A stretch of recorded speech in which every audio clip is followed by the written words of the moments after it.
Hi, welcome to episode 492 of The Corner of Knit and Tea. My name is Laura. I'm also known as Fluffy Kira on Twitter, Instagram, and Blue Sky. I blog over at thecornerofknitandtea.com, and that's where this episode and every episode show notes will be. I have an Etsy shop called The Corner of Knit and Tea where I sell my handspun yarns and knitting patterns.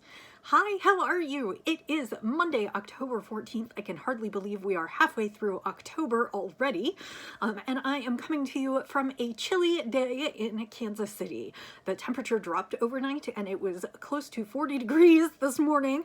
That's Fahrenheit, so right around a little more than freezing, but pretty cold, certainly frost. And I don't think it's going to get much above 50 degrees today, maybe close to 60, but that's about it. So it's a little chilly today, and I pulled out my sweater. This is Drea Renee Knits The Weekender, and by Andrea Mowry, and I knit it out of my handspun last year. I have to think about it. I think it was my Nanny Swaymo sweater last year. So, and I put it on this morning and it's warm and cozy and I'm feeling great. So I hope that you are doing well.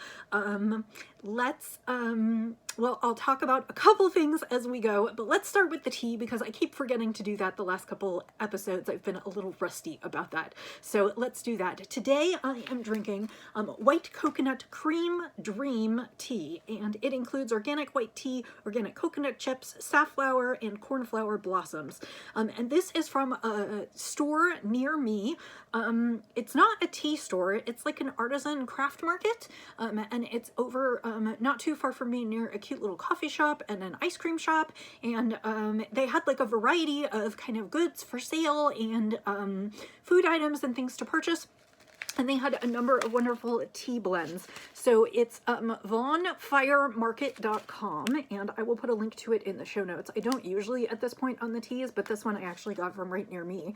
And actually I was just going to say one thing about teas. So yarn and fabric never go bad. They might be out of date, we might not enjoy them, but they never go bad in stash, although I suppose there's moths, but they never go bad in and of themselves. Tea actually, not that, well, okay, things can happen to tea, but for the most part, tea doesn't go bad, but it does get kind of stale, and less flavorful over time, much as your, like kitchen herbs and spices do. And it's interesting because I have this big basket that I keep all my tea in, and I went through it in the last couple weekends. Well, okay, what happened was when I drank the caramel pear tea that I drank a couple podcast episodes ago, I can't remember if it was the last one or the one before, I think it was the one before, I looked at the bag and the expiration date on the bag was sometime in like 2016 or 2017. And I was like, there's nothing wrong with it. I mean, it's not moldy. There's nothing wrong with it, but it wasn't as flavorful as it once was. And I was like, wow, that's like 8 years old. And probably 9 years old because it's expired. And so I decided to just go through my tea basket. And it turns out that like a lot of the tea that I had in there was from when I was working at my very steady day job, which is now 2 jobs ago. And I haven't worked there in almost 7 years. And I was like, you know, it might be time to throw some of these things out. So I did a little bit of, I guess, fall cleaning. And I am now down to the teas that I know reliably that I've bought in the last couple of years. And so my goal is to kind of drink that down and then maybe start buying some new teas. I think for a long time I was buying, especially when I was at work, I would make cups of tea all day long because it was freezing at work. And I got bored with the teas they offered at work. So I just bought lots and lots and lots and lots of tea. And my tea collection kind of exploded. And I never really stopped to think about like actually using it all up because I had so much. I was always just having a cup of this and a cup of that and reviewing it and sharing it. Anyway, now I'm being a little bit more mindful of my consumption, and I don't think I'm going to order in quite such large quantities.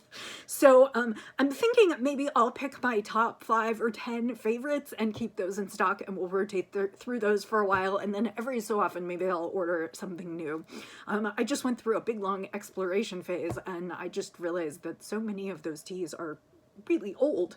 And so, yeah. So, but this one I know that I got in the last year or two because it's from a shop local to us, and I didn't even discover them until the last year or two. So that's what I'm drinking today, and I'm drinking it in my Hello Kitty mug, which will be here for a few weeks more because we are leading up to Halloween, and it is my favorite. So are you doing anything for Halloween this year? We are not. We almost never do. I did buy myself a new t-shirt, which is kind of fabric related. I'll try and wear it next time so I can show you. It was a Missouri Star shirt, and it was on sale one day, and it's the theme is Hocus Pocus, so I thought that was kind of fun.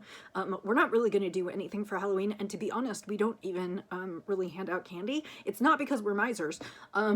There are two things. One is that we live kind of at the end of a cul-de-sac down a really long driveway on a very quiet street, and so nobody really comes down our street, so we haven't even like had trick-or-treaters in years. Because there were years that I bought candy and nobody came. And then the other thing that's a big thing here in the Midwest, I think partially weather related, and I don't know if that's just the way things are going, because I mean, in today's day and age, you think about the fact that people like knocking on people's door asking for food, which I'm not, to be clear, I think it's great. I did it as a kid. I just feel like you don't know everyone anymore, and there's still some stranger danger, and it's an odd little tradition when you like really get down to thinking about it. Anyway, to combat that, a lot of places in the Midwest, either through schools or churches, do trunk or treat, which is where people show up and they sort of hand out candy out of their trunk in the parking lot. And so it's like the church community that kind of knows each other, or the school community that kind of knows each other. And so the kids just basically go to the parking lot and trick or treat from each car and show up between each car and show off their costumes. And yeah, I guess it's still a little sketchy, people handing out candy out of their trunk. But so my husband and I don't go to those because so I'm Jewish, so we don't belong to the Baptist church that is like on the corner right by our house. And then we don't have any kids, so we don't go hang out at the school, because I think it's a little weird when you have like a bunch of people with no children hanging out in places where there are children. So we haven't given out Halloween candy, but part of me, I've seen a few like fun costumes, like his and her costumes, and so part of me is like, if we ever do it, we should get a his and hers costume. Anyway, Halloween, I don't know, I'm driveling on. The other thing that I would like to talk about, because I have a bunch of knitting to show you and I'm very excited about that, but I also had a really cool thing today. So I have to credit a friend of mine, because she was the one who definitely suggested I do this, and I was a little bit skeptical, and I am pleased to say that I was wrong. So there is a woman who goes by the name of the Knitting PT. Her name is Angela Louie, I think, or Angela Lou. Let me double check. Andrea Lou. And she is, she has a doctorate in physical therapy and occupational therapy, and she specializes particularly in crafting related kind of treatments and injury and like pain associated with crafting, because she is a crafter, she's a knitter and a spinner, and so I decided to book a consult with her. So she is a licensed therapist, and she does practice physical therapy where she is. However, she also offers, for a slightly lesser fee, a virtual ergonomic consult, and I just thought I'd tell you a little bit about it. I'm not giving away any of her secret sauce. Basically what we did is I booked an appointment with her, and basically she has an online scheduling app, so you can just schedule and it lets you process a payment through PayPal, and the service fee is minimal. It's certainly not as much as I pay to go to like local physical therapy. And what she does is she chats with you a little bit about whatever problems you're having, and then she has you knit a little bit or spin a little bit. I did a little bit of both, and she gives you some suggestions based on what kinds of pains you're having, what kind of exercises she feels might be relevant. But then she also kind of, I don't want to say critiques how you knit, but watches your posture as you knit and makes, or spin or whatever, and makes suggestions on how you could alleviate the situation. So like putting a pillow on your lap, or holding your arm a little differently, or if you're experiencing some tension in certain parts, she makes some suggestions about it. And so then she sent me private links to a couple videos that she uses as part of her training regimen. One of them is sort of a way to kind of massage painful areas, and then one of them was a series of exercises to hopefully build up strength. Basically, my tendonitis is, it's caused by my tendons, which extend down into my wrist, and so what she wants to do is kind of massage the tendon and try and get the inflammation to the inflammation and swelling to go down. And then she also wants to do some exercises to increase my wrist flexibility and strength. And so she kind of gave me links to these two videos and said, play with those and do that for, you know, the next 2 to 4 weeks. And as always, she says, if anything is more painful or it's really not helping, you know, you can go see your physician. But her recommendation was that I try these things, and in 2 to 4 weeks, she said I should see some improvement. So this was just this morning, so I haven't done any of it yet. I did watch the videos over my lunch hour, and so I'm planning to do those and do that for the next few weeks. And I'm really, really hopeful it will help. She seemed hopeful it would help, so I'm gonna give it a go. So we're gonna keep our fingers crossed. So let me take a sip of tea, and then we'll talk about the 3 knitting projects, and I have a quilting project to share. So I am working on 3 knitting projects, 2 of which you have seen, 1 of which I can't remember if I showed you or not. So the first thing that I'm working on is I am working on a pair of socks. I'm very excited to be knitting a pair of socks for Socktober. And these are out of a yarn that I pulled from my stash. I've had it in there forever. I don't even remember when I ordered this. This is Knit Picks Hawthorne Fingering in the colorway Vancouver. And so it is 80% superwash fine Highland wool, 20% polyamide, 357 yards to 100 grams. So it's a fingering weight sock yarn, and I am knitting socks for my niece and nephew. I knit socks for them usually for the holidays. I knit them at least 1 new pair of socks. It's only going to be 1 pair this year because I've been struggling so much. But I'm really pleased because I got all the way through the gusset. So last week, I think I had just a little bit on top, or maybe I had just started the heel flap. And so I finished the heel flap and turn, and then I got almost all the way, I think I'm all the way through the gusset. I have to double check my stitches because this is actually what I was knitting on today when I was chatting with the physical therapist so she could watch me knit. So that is what I've got, and it's kind of flashing and pooling, and I really, really like it. That has been kind of fun. And so I talked to my sister this weekend, or I talked to my sister on, well, Friday, close to the weekend, and asked her about the kids, and she said, my niece Roxy, who's 11, she said her feet are almost our size, because my sister and I have roughly the same size feet, and so apparently Roxy does too. And Miles is 8, or will be 8, and he is not far behind. So I am basically knitting socks sort of roughly my size, a little bit smaller, but kind of my size. So gone are the days that I'll get multiple pairs of socks out of each ball of yarn, because when they were little, I used to be able to get a pair of socks for them and a pair of socks for me out of the same ball of yarn. I don't think I'll be able to do that now, but I do have some scrap blanket projects, so I'm just going to go ahead and keep the scraps, or I might be able to do shorties for myself, or if I find some leftover like heels, cuffs, and toes, I could do that. Anyway, so this is just my standard, it's a 52 stitch sock on US zeros. So I did a 2x2 rib, a leg, a slip stitch heel flap, a turn, and now a gusset. And the only thing I am waiting for is my sister did say that she would trace the kids' feet. So she'll send that to me, and then I can figure out how long to knit for. So I'm really pleased with my progress on this. I'll probably knit a couple more inches before I set it aside until I get that that tracing from her. Hopefully that will be along shortly, and my hope is maybe I'll be able to, today is October 14th, my hope is maybe I will be able to finish this pair of socks this month, which would give me next month to do my nieces. So, because I think these will probably be for Miles. I don't know, the colors of yarn are fairly similar. I pulled out, this is a skein of 3 Irish Girls, and this kind of has the purple and the blue and some yellow and green, so they'll be kind of similar colors, not exactly the same, but kind of similar. But I was thinking he might like these, so these I'm doing for him, and then those I'll do for her. So very, very pleased about that. I have found that knitting with the DPNs and also knitting fingering weight yarns is going pretty well. I think it's because it's not a strain on my hands. It's pretty fluid and smooth, and of course it's mostly roundy, so I think that is helping as well.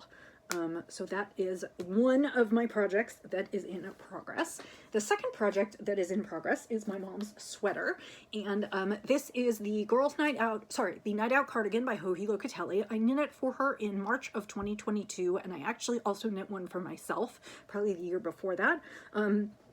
It is a lovely pattern. It is a top-down raglan with some nice lace detailing kind of along right just inset from the button bands, and it is a top-down raglan. And I knit the sweater for my mom, and she felt that she wore it for a little while, but she felt that the sleeves were both too big in circumference and too long. My mom is really tiny. She's 5'2", and she's really, really small. Like, I basically knit an extra small for her, and the sleeves on that sweater are a little bit long. I think they're kind of meant to be cozy, or maybe you can you can fold the cuffs up, but she just decided that they were way too long. So what I had her do is she brought the sweater to me this summer when we met up with my sister and the kids, when we went up to Chicago, and she put it on, and we folded the cuffs up where she wanted them, and I marked with safety pins like where she wanted the sleeves to end, and then I came home and measured that, and then luckily the sweater was knit. It's a top-down raglan, and so I was basically just able to unravel the whole sleeve back up to the armpit and re-knit all the way down.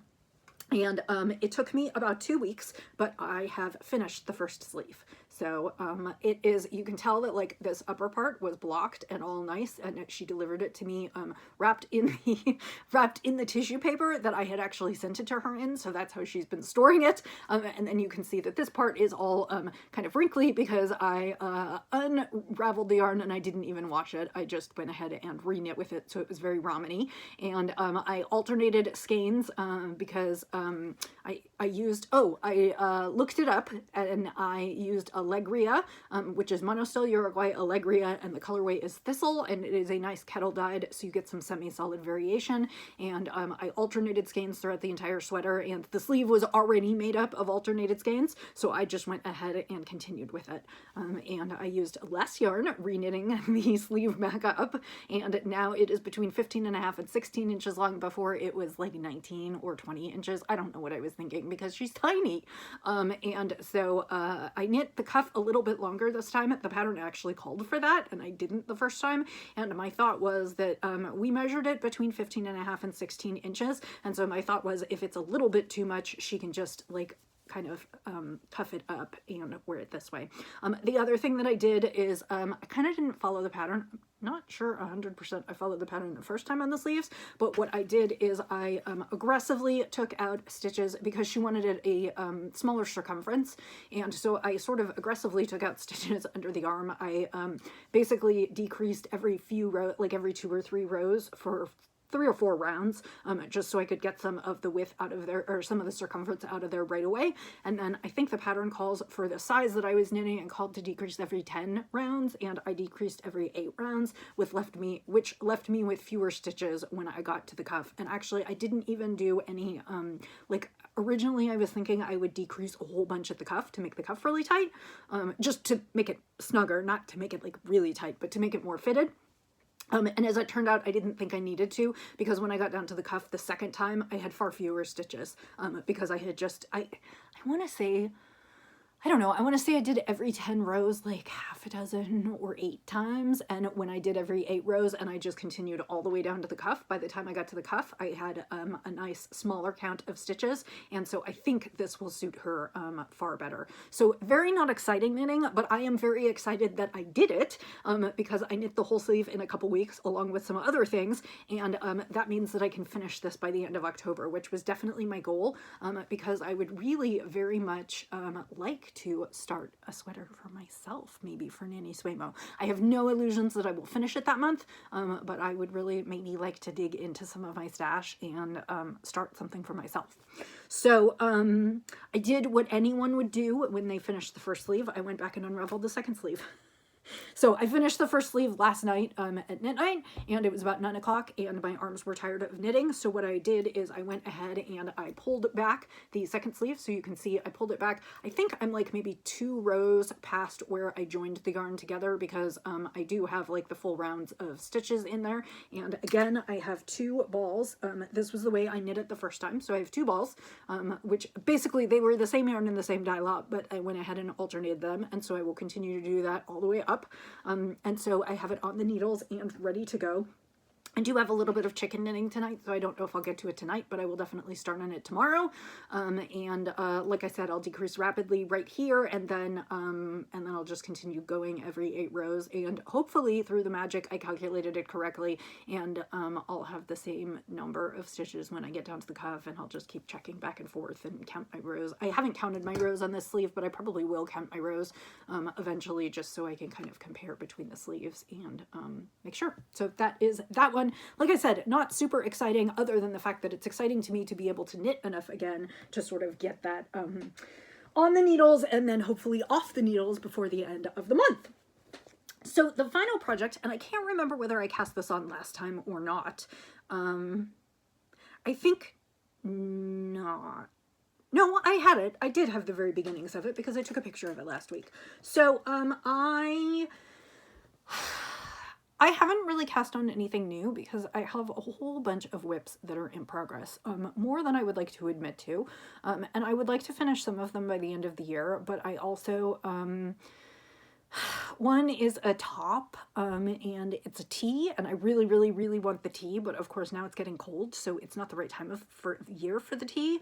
One is a blanket, and I don't think I'm quite ready to dive back into a blanket because it's going to be a lot of weight on the needles and a lot of weight on my wrists, and yes, I can rest it on my lap, I can add a pillow, I can do some things, but it's a little bit more weight than I'm ready to take. And then I do have a pair of socks in progress, and I want to get back to those. But my head has been being turned by all kinds of things, and I feel like I've been so upset about not really being able to knit. I've kind of let myself cast on with abandon, and so I didn't cast on anything else this week. This one is still from last week, but I went ahead and did I? Yeah, I think I have this one. I don't know. So I cast on for a Clappity. If you follow along with Knitty, which is an online magazine, it's been around for 20 years now, and the Clappity was one of their very first patterns. It is a scarf that's knit kind of on the bias, and then you intentionally drop stitches to create kind of these columns of looser stitch work, and it's really pretty, and it's been knit a bazillion times because Knitty is a free online magazine. There is a little bit of advertising on the site, but it is free to access, and all the patterns are free in perpetuity. So they have re-released the pattern with some clarifying information, and the owner and founder of Knitty, Amy, suggested that we do a Clappity, I think she's calling it #ClappityFestCal. And so I decided, I sort of looked at it and I was like, oh, I would love to knit one of those. And I haven't really knit any shawls or scarves in a while other than sample knits, just because I haven't been wearing them that much. But I don't know, something got under my skin and I was like, I would love to make a Clappity. I did make one back in the day, and I made it out of fingering weight yarn, and I was super skinny and really, really long, and probably because it looks like the pattern was written for worsted weight. And so I went ahead and decided I was going to use worsted weight, and then I started shopping. I started window shopping at all kinds of dyers, and then I remembered that I have these jumbo skeins of yarn that I get from a dyer local to me, and I think I already put the, no, I kept it. Did I keep it? I did. Okay, so it's a dyer semi-local to me. She operates out of the Kansas City area and is a member of the Kansas City Fiber Guild, and she doesn't have I don't think she has an online shop, but she sells at various, she sells at our Renaissance Festival, she sells at various, like our biannual knitting convention, she vended at a whole bunch of, when Plyaway was here, she was always a vendor there, she sometimes does trunk shows in local stores, and she dyes these massively oversized skeins. They're usually 8-ounce skeins, and in a variety of weights of yarn. And I actually knit a tee over the summer in her one of her like merino bamboo skeins, and I had a skein of her superwash yarn, and it is let's see here, It's called Threadhead, well, so it's Threadhead Designs, and the artist is Marcy Blank, and she has been dying for a long time. She's, I remember seeing her fairly soon after I moved here, so she's been around for a long time. And this is superwash. It's 100% Australian superwash merino wool, approximately 8 ounces, 560 yards. So, and her colorways are never named. They're just all kinds of colors, and she does basically all the colors of the rainbow. And of course, because this is superwash, it took the dye really, really brilliantly. And so I ended up with a massive skein, and I think I mentioned last week I had thought for some reason it was like purples and a little mermaid-y, and as it turns out it's all blues. So this is the skein, and that's not a terrible colorway rendering. It is semi-solid. It's got some really light portions of blue, and then it's also got some dark portions of blue and some teals, and it kind of just looks like water in the ocean, and I am a blue girl, so when I found it, I actually had a pretty good laugh, because I was like, that was not what I remembered at all, but it is totally on brand for me. Like, I totally understand why I bought it. Anyway, so it's this big, squishy, lovely skein. It is not what the pattern calls for. The pattern calls for, I think, 800 yards of worsted weight, and this is about 560. So I will be short, and I'm probably going to alter the pattern. I don't think I'm going to do as many repeats across, and then it probably won't be quite as long, which is fine. I'm okay with that. I recognize that. I don't have anything else that I want to sub in, and so I think I'll just... I'll do what I can with this one, and basically the way the clapetee is knit is it's knit on the bias, and I'm not giving too much away. It is a free pattern. There's a link to it in the show notes. You can find it. The link goes to Knitty. Basically, you start at the tip and you increase a bunch, and then you knit straight for a whole bunch, and then you decrease a bunch. Anyway, so what I am doing is I weave the ball at the beginning, and I am almost done with the increasing section. I think I'm just about ready to stop. And when I finish the increase section, I will weigh the ball again to know how much I used kind of for that corner piece. And that will help me, because when I get to the other end, I will save that much plus a couple grams for the, basically to like do the decreases and end up at the end. So theoretically, I should not run out of yarn. And so my dimensions will be a little bit off, but that shouldn't be a problem. Anyway, I have worked this up. I am almost, like I said, I think I'm almost to the point where I'm going to stop increasing. And this is what I have so far. So it's just lovely. It is pooling a little bit, and I think it will do that. It will get more regular, if that's the way I want to talk about it. It will get more regular when I finalize my stitch count, because in the middle section you're kind of keeping your stitch count, although it will move a little bit because it is knit on the bias. And so basically, you're, like I said, you're increasing for a certain portion of it, and then we're just going to knit on the bias, and we're going to keep it straight. And the way you would do that in any pattern, but also in this one, is you'll increase on one side and decrease on the other, and that will keep your stitch count constant, but you'll be knitting on the bias all the way up through. And so what I am using to determine how wide I want it to be is, this is kind of the width at the bottom. And so or the other one, it doesn't matter, they're basically equal. So this is the width that it's going to be, and so that seems wide enough to me for kind of a scarf slash shawl, especially in worsted weight, and this is going to relax some once it opens up. So stitch markers mark every repeat, and also mark where eventually we will be dropping stitches down to create the look we're going for. Interestingly enough, I always wore mine with the right side out and the stitches dropped, and actually it looks like in the pattern the way she wears it is the wrong side. So you've got your garter stitches or your purl side stitches, and I don't know which I prefer. I might prefer this one because it's a little less stripy. It's a little bit more integrated, much like when we do the fades, they suggest that you do the reverse stockinette on the outside because you won't have like the 1 or 2 stitch lines. So it's a little bit less pooly and a little more integrated on that side. I don't know. Anyway, this is a project to just keep with me. It is a fairly good one because it's, I mean, there are some twisted stitches and there is some stuff going on, so I am moving my wrist a little bit more, but I've just really been enjoying it and just doing like 6 or 8 rows at a time. And like I said, I'm still in the increasing phase, but I feel like once I get to the main body of the scarf, I will probably be able to memorize the pattern fairly easily and then just keep going. So that is the other one that I'm doing.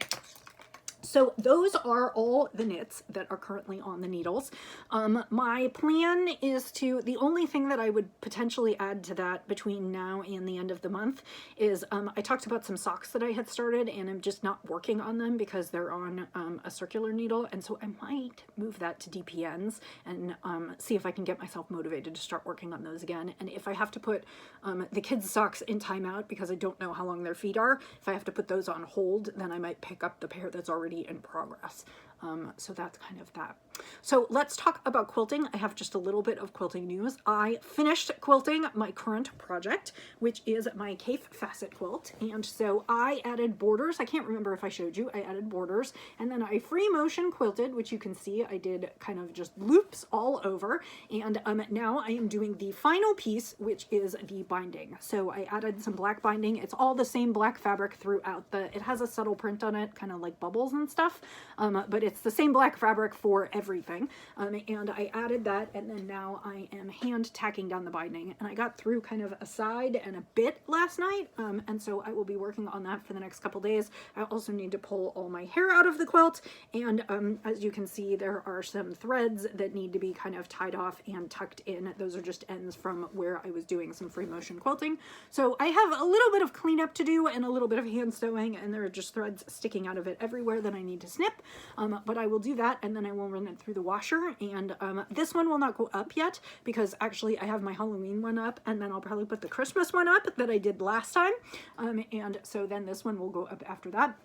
And I love the backing fabric. It is also a Cave facet fabric, and it's just crazy bright, and I love it. I love it, and the green blended right in. For those of you who I asked for thread recommendations, I ended up using the bright limey green both top and bottom. I thought about using purple on the bottom, but I just ended up going with the green, and I think it's fine. It doesn't show up a lot on like a lot of the green stuff. It only shows up kind of on the darker colors, and I think it will be nice and subtle and kind of blend in. It shows up quite a bit on the black, but it actually doesn't show up much throughout the quilt, so I don't think it's distracting. It's just got little bits along the edges. So that is what I am working on. So I just thought that I would give you a sneak preview of what I'm going to do next. So I don't have a next quilt in mind for what I want to do for me.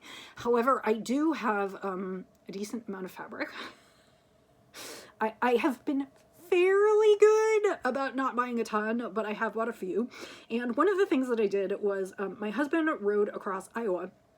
He was in a bike ride across Iowa. It's called Ragbri. And he did that this summer. And when I went up to pick him up, he was not ready to be picked up as soon as I got there. And I had a couple hours to kill. And so I went and looked to see if there were any quilt or yarn stores in the area. And of course there were. And I found some really cute fabric on sale there, which is basically enough to make a baby quilt. And it's a baby quilt because of the patterns that I'm going to show you that are on the fabric. And I'm not having a baby. No one I know is having a baby, but I decided I'm going to make a baby quilt, and then I will either donate it or I will hang on to it, and sooner or later someone we know will have a baby, and I'll have a baby gift in reserve.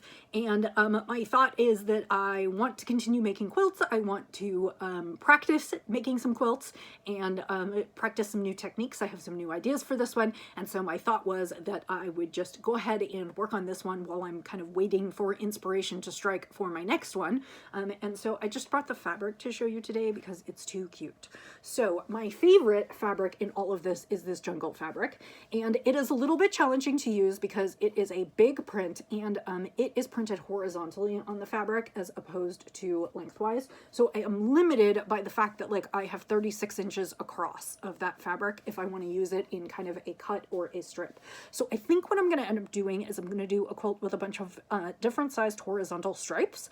So it's going to be pretty easy, and then I just have to figure out how I want to quilt it when I am done. But it was packaged together. All three of these were packaged together. So I've got this cute little jungle print with the lions and the giraffes and elephants and hippopotami, and it's so cute.